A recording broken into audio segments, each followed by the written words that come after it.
23 और 24 अक्टूबर को पटवारी भर्ती परीक्षा का आयोजन होने जा रहा है। परीक्षा में करीब 15,63,000 परीक्षार्थी हैं और परीक्षा का आयोजन 2 दिनों में 4 चरणों में होने जा रहा है। ऐसे में एक बार फिर से चरणों में आयोजित हो रही परीक्षा में नॉर्मलाइजेशन की मांग उठने लगी है। बोर्ड की ओर से फिलहाल नॉर्मलाइजेशन को लेकर कोई तैयारी नहीं है, लेकिन परीक्षार्थी अभी से नॉर्मलाइजेशन की मांग तेज करने लगे हैं। रिपोर्ट आपको दिखाते हैं।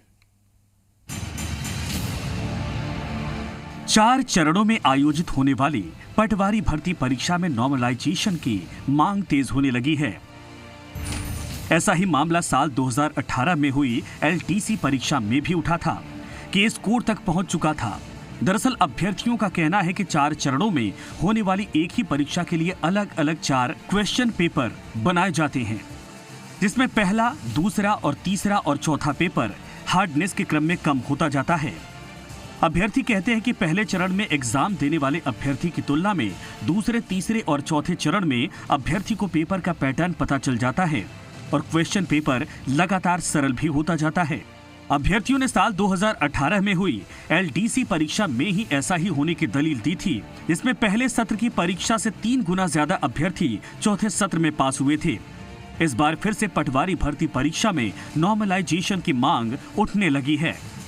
निश्चित रूप से सामान्यकरण की छोटी सी परीक्षा होने के बाद और विशेषज्ञों की हम राय लेते हैं इस संबंध में, और सामान्यकरण की आवश्यकता होती है, वह निश्चित रूप से सामान्यकरण किया जाता है। बेरोजगारों की लंबे समय से मांग होने के बाद भी अभी तक राजस्थान कर्मचारी चयन बोर्ड की ओर से आयोजित हो रही पटवारी भर्ती परीक्षा में नॉर्मलाइजेशन को लेकर कोई रणनीति तैयार नहीं की गई है, जबकि बोर्ड द्वारा अभी भी परीक्षा के बाद की स्थिति पर विचार करने की बात कही जा रही है। राजस्थान कर्मचारी बोर्ड के अध्यक्ष हरिमोहन शर्मा जी से भी रिक्वेस्ट करता हूं, सरकार से भी अनुमोदन करता हूं कि अभ्यर्थियों के लिए नॉर्मलाइजेशन किया जाए, जिससे कि न तो किसी अभ्यर्थी को कोई नुकसान हो, न किसी अभ्यर्थी को कोई फायदा हो। पटवारी परीक्षा का मेरा 24 तारीख का पेपर है। ऐसे में परीक्षा का आयोजन 3 दिन में हो रहा है, जिससे कि परीक्षा के प्रश्न पत्र का स्तर कहीं पर कठिन होगा तो कहीं पर सरल होगा। ऐसे में सरकार एवं बोर्ड को इस परीक्षा पर नॉर्मलाइजेशन प्रक्रिया को लागू करना चाहिए। जो परिणाम है उनमें नॉर्मलाइजेशन की प्रक्रिया लागू की जाए। 4 पारियों में आयोजित होने की वजह से इनके परिणामों में अलग अलग परिणाम आने की संभावना है। इस संभावना को समाप्त करें और परीक्षा में नॉर्मलाइजेशन की प्रक्रिया लागू करें।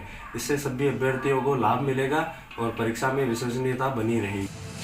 बहरहाल बोर्ड द्वारा फिलहाल नॉर्मलाइजेशन फॉर्मूले को लेकर तैयारियां नहीं की गई हैं, तो वहीं बोर्ड परीक्षा के बाद आवश्यकता पड़ने पर नॉर्मलाइजेशन फॉर्मूला तैयार करने की बात कही जा रही है।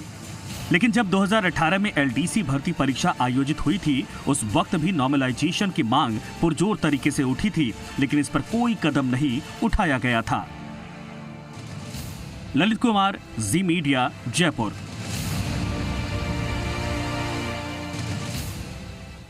तो देश